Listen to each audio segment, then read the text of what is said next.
Blessing in disguise kung ituring ni na Charis Solomon at Buboy Villar ang pagpatok ng kanilang tambalan sa vodcast na Your Honor. Isa raw sa mga humubog sa kanilang duo ang longest running gag show sa bansa na Bubble Gang. May unang balita si Athena Imperial. Sa batuhan ng biro at hirit, no dull moment pag pinagsama sina Charis Solomon at Buboy Villar. Kaya patok sa netizens ang kanilang vodcast na Your Honor. Blessing in disguise po talaga at mapasabi ko na thank you Lord kasi yung ganitong yung ganitong kasing klaseng vodcast, pang matagalan po siya. Sana, so ngayon, yes. pang matagalan po siya. So ngayon, hindi siya tatagal kung hindi rin magtatagal ang boses ko.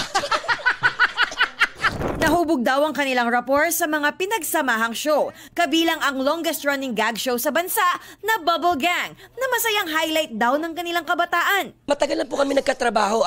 First ba natin? Jeje Ma'am. Yung talagang, Jeje Ma'am talaga Jeje tayo. Ma'am. Ganito pa lang siya kalit. No? Sobra po yan. Bata pa kami. Ako, teenager. Wala pa ako anak. Wala pang asawa. Siya naman, bata pa talaga. Kasama pa siya ng nanay niya. Hindi ko alam kung naka-diaper ka ba ba?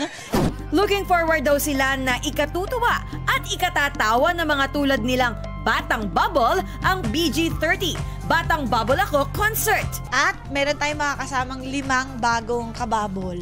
Abangan. Yan, hand-picked yan, grabe. Sobra. Ngayon, tingnan na natin kung sila ang tatagal or ikaw. Sino Ako. ang matitira? Injection, Your Honor. Ito ang unang balita. Athena Imperial para sa GMA Integrated News. Gusto mo bang mauna sa mga balita?